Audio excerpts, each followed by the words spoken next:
l'histoire de Saint-Michel est née parce que Monseigneur Parisot a demandé au Père Poidevino de créer la deuxième paroisse de Cotonou. Il n'existait qu'une seule paroisse, c'était la paroisse Notre-Dame de Miséricorde de Cotonou, mais qui dans le temps s'appelait Saint-François d'Assise. C'était la paroisse, son premier nom, c'était la paroisse Saint-François d'Assise. Le nombre devenant important, Monseigneur Parisot a demandé au Père Henri Poidevino de créer la deuxième paroisse. C'est ainsi qu'il a signé le décret de création de la paroisse Saint-Michel le 19 décembre 1937. Il lui a indiqué que cette paroisse soit plus tard le centre de Cotonou, sinon le centre du Bénin.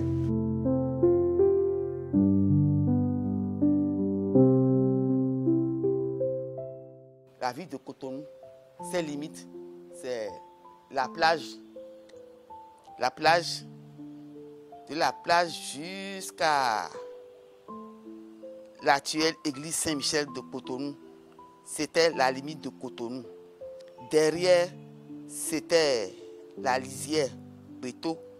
Et en ce moment-là, il y avait déjà des malfrats à Cotonou. Et les malfrats se cachaient derrière, dans la lisière ici, Beto, au bord des herbes. Personne ne s'est hasardé à aller là. C'est là où les bandits allaient partager le butin, c'est là où il y a les grands fétiches. Et quand on traverse là-bas, quand on rentre là, c'est le marigot, etc. L'histoire a retenu qu'il y avait un grand féticheur. Personne n'osait rentrer dans cette forêt. Et un jour, le Père Poidevino a pénétré cette forêt et le féticheur, l'apercevant, lui a demandé, mais nous, qu'est-ce qu'on dit les AVM? Et il lui répond en fond. Le Père Poidevino parlait, manipulait le fond. Et donc, on ne t'aimait pas. Je cherche une place pour installer mon Dieu. Alors, la manière, le courage, je veux dire, la témérité du Père Poidevino a sidéré ce féticheur qui lui a dit t'es pas les filles, il y a de la place. Donc Saint-Michel est donné à dessein parce que c'était construit dans un milieu vraiment infesté de tout, mais également on a ajouté Beto pour dire que c'est à la lisière de la forêt dangereuse que cette paroisse a été érigée et grâce donc à la force de l'archange Saint-Michel. C'est la date du 29 septembre qui est l'incidence de la fête de l'archange Saint-Michel qui est choisie pour célébrer la fête de Saint-Michel.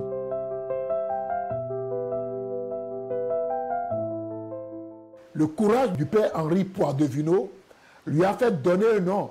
On l'appelle Henri Poidevino Asuka Gongo. Gongo, ça veut dire le gros, le grand, qui ne recule devant rien, intrépide, très entreprenant et entrepreneur à la fois.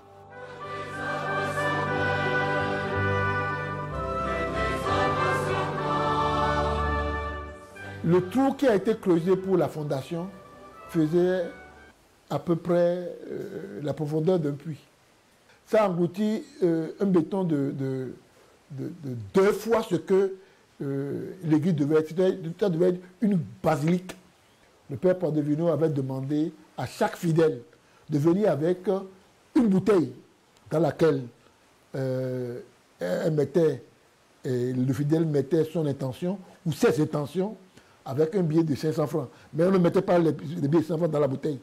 Donc les intentions étaient dans les bouteilles qu'on a jetées dans ce trou. Des centaines, je vais même dire, milliers de bouteilles qui sont là. Donc aujourd'hui, depuis 87 ans, les intentions sont là et chaque jour que Dieu fait, la prière est ici. Au moment où la construction a démarré, il y avait des tonnes de fer. Pour cela. Il a dit, la terre peut trembler, mon église ne s'écroulera pas.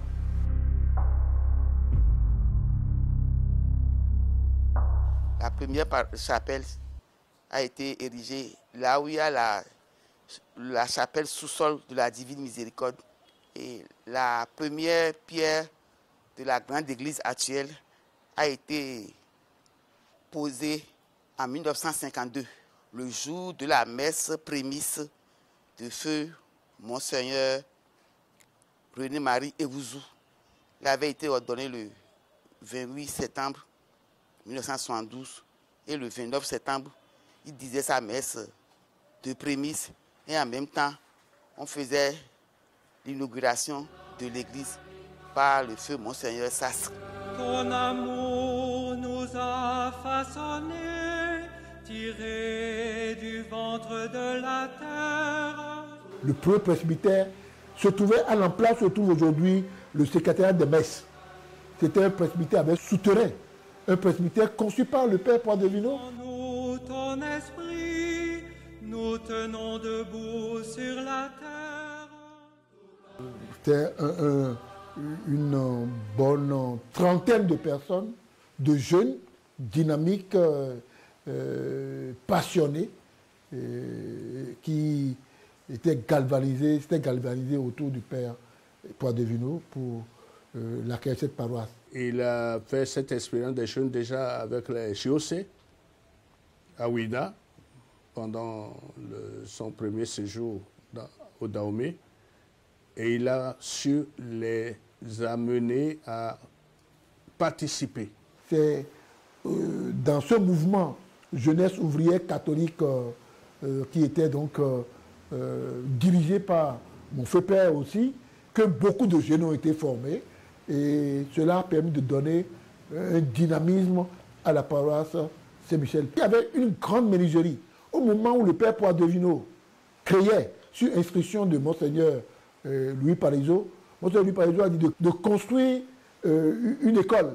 Parce que c'est l'école qui va donner les cadres de demain. C'est l'école qui va fournir. Et en créant l'école, en même temps, le Père Poidevino a créé un grand atelier, une menuiserie. Une grande menuiserie. Et c'est cette menuiserie qui a construit et la première chapelle et la grande église, les bancs, etc. Et cette menuiserie servait à récupérer les jeunes déscolarisés. Ceux qui ne pouvaient pas continuer à l'école, c'est là-bas on les envoyait, donc on en a beaucoup formé.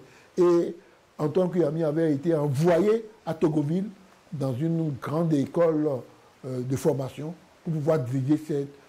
Il y avait aussi M. Sosouglo, Janvier Mouton, M. Guidiglo, Isidore Guidiglo. Il y avait Tota Noël qui était le grand centre de la chorale, Théophile Ouessou. Donc il y avait beaucoup de jeunes autour du Père Poidevino. Président du conseil pastoral paroissial, le premier, c'est le papa Akintunde François, le grand-père de Monseigneur Gonzalo. Et le vice-président, c'était M. Poyon André. Et le premier secrétaire, mon père Ogouchi Antoine. Après Poidevino, il y a eu le père Daniel Joseph. Après Daniel Joseph, il y a eu le premier curé africain, Monseigneur Messan, Père Vincent Messan, devenu Monseigneur Messan. Après Monseigneur Vincent Messan, il y a eu le Monseigneur Robert Sastre. Après Monseigneur Robert Sastre, il y a eu le Père Agaron Vincent. Après le Père Agaron Vincent, il y a eu le Père Dayon Gaspard. Le Père Dayon, celui qui, des fois, ne dort pas. À 0 heure, il est à la célébration. En ce moment-là, Saint-Michel, quand on l'évoquait, c'est Notre-Dame de Victoire. Et le Père Dayon était là pour accompagner le peuple à cette confiance à la Vierge Marie qui donne toujours la victoire. Avec l'héritage de Père Dayon, l'adoration perpétuelle, nous avons multiplié les rencontres, les partages d'évangiles. Et les communautés ecclésiales de base en ce moment-là, où nous allions dans les quartiers les rencontrer et même célébrer avec eux dans les quartiers. Avec le père Dayon, c'était de grandes célébrations. Mais les célébrations qui me marquaient, c'était les célébrations dévotionnelles, où vous voyez de petits groupes, où vous voyez même des hommes politiques venir vers lui. Et des fois, il sacrifie son temps même de repas pour aller dans la chapelle, bon, qui n'existe plus. C'était attenant à la grande église. Il était souvent là et vivait sa dévotion de chemin de croix de chapelet avec tous ceux qui venaient à lui. J'ai évoqué les rencontres avec ceux qui sont au marché dans Tokwa, parce que c'était un défi aussi, avec ceux qui sont les danons de Tokwa et le curé qui osait empiéter sur le chemin. Après Dayon Gaspard, il y a eu le père Jonas Avansou. Après Jonas Avansou, il y a eu le père Pofondé Félicien. Après Pofondé Félicien, il y a eu Wessino Augustin. Après Wessino Augustin, le curé actuel, Irénée Zoutagne. Tous ceux-là ont donné à cette paroisse de tout leur cœur un essor spirituel remarquable. Et au moment où j'étais là, vraiment pour moi, c'était un tremplin.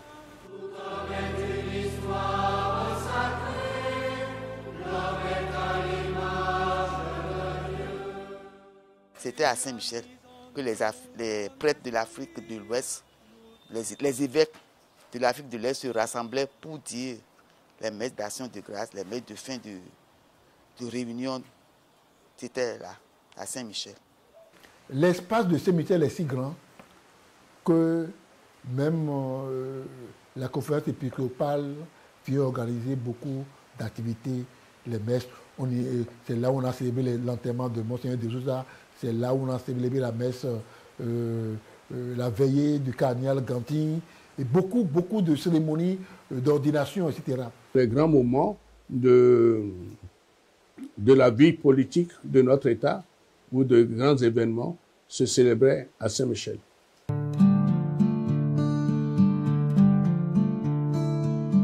Saint-Michel fait 1000 mètres carrés, 100 mètres en longueur et 100 mètres en largeur. Le centre Paul VI fait partie du territoire de Saint-Michel. Il y a un premier bâtiment, le premier bâtiment de Saint-Michel, qu'on appelait la paroisse. C'est là où il y a actuellement la chapelle sous-sol de la Divine Miséricorde. Et la première pierre de la grande église actuelle a été posée en 1952. Elle a connu son achèvement en 1972. Et elle a été inaugurée, consacrée par Monseigneur Robert Sastre le jour de la messe de prémisse de feu Monseigneur René Marie Ewouzou, qui est fils de la paroisse, qui avait été ordonné la veille, le 28 septembre 1972, et le 29 septembre, il disait sa messe de prémisse, et en même temps, on inaugurait l'église, et on l'avait consacrée ce jour-là.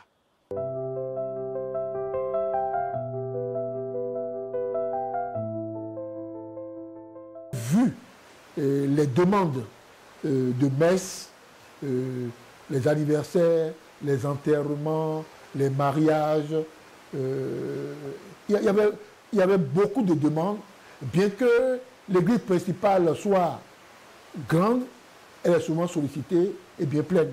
C'est dans cette optique que on a voulu, le conseil pastoral paroissial, avec le père Philippe Pofondé, a voulu décentraliser, désengorger. Alors initialement, il était prévu que là où se trouve aujourd'hui la chapelle du sous-sol, c'était la chapelle qui devrait donc servir de sanctuaire d'adoration perpétuelle du Saint-Sacrement au sous-sol. Mais il s'est fait que Et au fur et à mesure où les travaux évoluaient, on a dû nous rendre compte que beaucoup de personnes âgées fréquentent le sanctuaire d'adoration. Alors, les faire descendre dans le sous-sol et remonter les escaliers allait être un handicap et un obstacle pour ces personnes âgées, ces personnes malades. C'est pour cela que très tôt, on a conservé, là où se trouve aujourd'hui le sanctuaire d'adoration perpétuelle, et ce sous-sol est devenu une chapelle consacrée à la Vierge Marie, une chapelle climatisée. Donc, dans le plan initial, il y avait donc le sanctuaire d'adoration perpétuelle, Jésus. Il y avait au premier niveau la chapelle consacrée à la Vierge Marie, et au deuxième niveau, la chapelle consacrée à Saint-Joseph. Donc, les trois chapelles sont conservées, seulement que le sous-sol n'est plus dédié au sanctuaire d'adoration perpétuelle du Saint-Sacrement. Et en recomplètement, il devait y avoir des résidences pour les personnalités ecclésiastiques. Le grand sanctuaire qui est à Saint-Michel, que tout le monde connaît, qu'on a fait avec les pierres du Nord, ont été érigés sur les décombres de la première chapelle qui a reçu la première messe en 1937, la petite chapelle. Alors, ce grand immeuble, cet ensemble, ce complexe religieux a été initié par le père Félix Profondé en 2015, l'année décrétée par le pape comme année de la miséricorde. Et puis pour marquer donc cette année, cette construction a été donc dénommée chapelle de la miséricorde.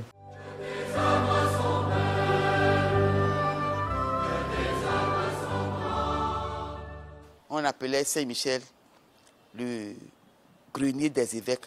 Le premier prêtre de la paroisse Saint-Michel, c'est Monseigneur Lucien Moutier Aboka, qui est le deuxième évêque du Dahomey, après Monseigneur Ganti devenu cardinal. Il a été donc ordonné évêque le 21 juillet 1963. Monseigneur Adoumouni, il est le deuxième fils de la paroisse devenu évêque, et Monseigneur René-Marie Ewouzou est le troisième fils de la paroisse devenu évêque. Et puis, Saint-Michel a donné deux prêtres, deux curés en poste. Monseigneur Messan, alors abbé Messan, premier curé dahoméen, en 1970 a été nommé évêque de Porte-Novo. Il a été remplacé immédiatement par l'abbé Robert Sastre, qui était donc d'ailleurs l'aumônier des jeunes, et c'est lui qu'on a amené à Saint-Michel. 2 ans après, lui aussi a été nommé évêque de Lokossa. Les premiers vœux des sœurs de Saint-Augustin, les premiers vœux 68 et 69 ont été faits à Notre-Dame. Et après 69, tout se fait maintenant à Saint-Michel. Si l'ordination sacerdotale du premier prêtre, Monseigneur Lucien Moutier Aboka, a été faite à Rome, la première ordination d'un fils de la paroisse, c'est celle du deuxième prêtre de la paroisse, le père Michel Arodanti. C'était en juin 1959. Un événement marquant la paroisse Saint-Michel, c'est les premiers marguilliers du Dahomey. Ça a été créé à Saint-Michel par le père Gaspard Dayon, qui était venu en sage diaconal à Saint-Michel et qui a vu les marguilliers au Ghana. Et c'est lui qui a créé les marguilliers. Donc les premiers marguilliers du Dahomey sont partis de Saint-Michel. Et mon papa était le premier président des marguilliers. Et le papa Bernard Akele faisait partie des marguilliers de Saint-Michel. Il y avait aussi le père de Monseigneur Ewouzou, papa François Ewouzou, qui faisait partie des marguilliers. C'était en 1956. Saint-Michel a initié la première école primaire. Première école primaire disons que l'école primaire fait partie des premières réalisations du père Poidevinot, l'école primaire catholique, puis l'école des sœurs. Et Saint-Michel fait partie de la première paroisse à créer un service de voirie, un service public, les toilettes publiques qui sont à Saint-Michel aujourd'hui. Beaucoup de centres domicile fils viennent là pour se laver à moins de coûts. Il y a beaucoup d'initiatives qui sont prises, non pas parce que Saint-Michel est une paroisse commerçante, mais plutôt c'est pour aller au secours des plus défavorisés.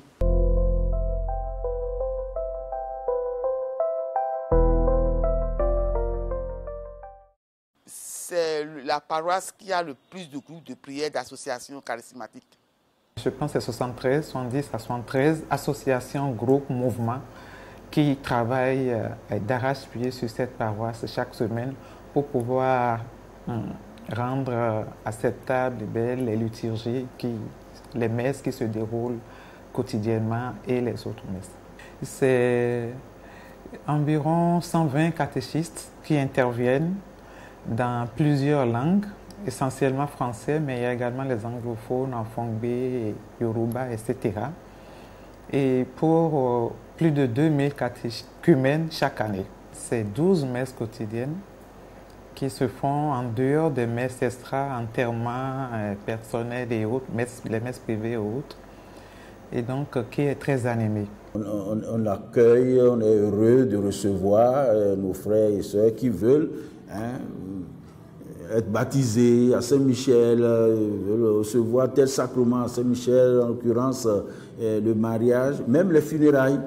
Nous avons besoin d'être un certain nombre de prêtres pour pouvoir être à la hauteur de cette tâche, de ce travail pastoral, ce qui n'est pas toujours le cas. Mais nous avons quand même des collègues, des prêtres qui viennent d'ailleurs pour nous prêter main forte, et pour les célébrations et pour les écoutes des fidèles. En un week-end, Saint-Michel pouvait voir défiler environ 15 000 personnes pour les messes. Dans le temps, et ça continue encore pour certains, des gens quittaient Porto Novo pour venir vivre des messes paroissiales à Saint-Michel, au Ouida, au Calavi, et ça devenait une habitude. Saint-Michel, en réalité, n'a plus de paroissiens. Enfin, puisque de plus en plus, ça devient une zone commerciale, les riverains s'éloignent, vendent leur terrain, vont plus loin, etc.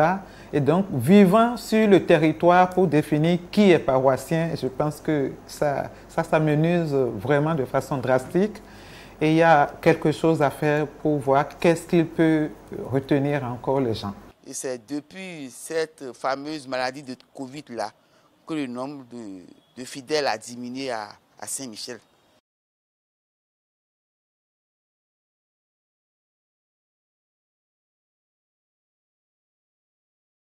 L'engagement des jeunes dans le sacrement du mariage avait baissé, diminué.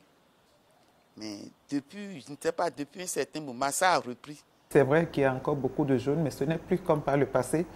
Et il faut travailler à trouver des activités qui retiennent leur attention.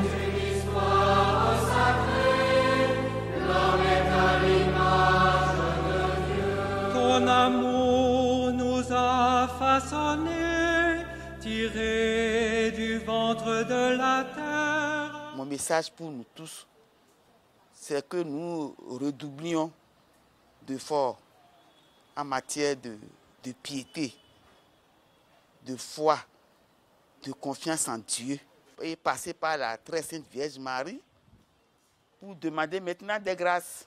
Saint-Michel a toujours été grand. Je lui souhaite encore de la prospérité. Que Saint-Michel, qui est au cœur de cette ville, soit toujours la marque de la présence de Dieu au cœur du monde.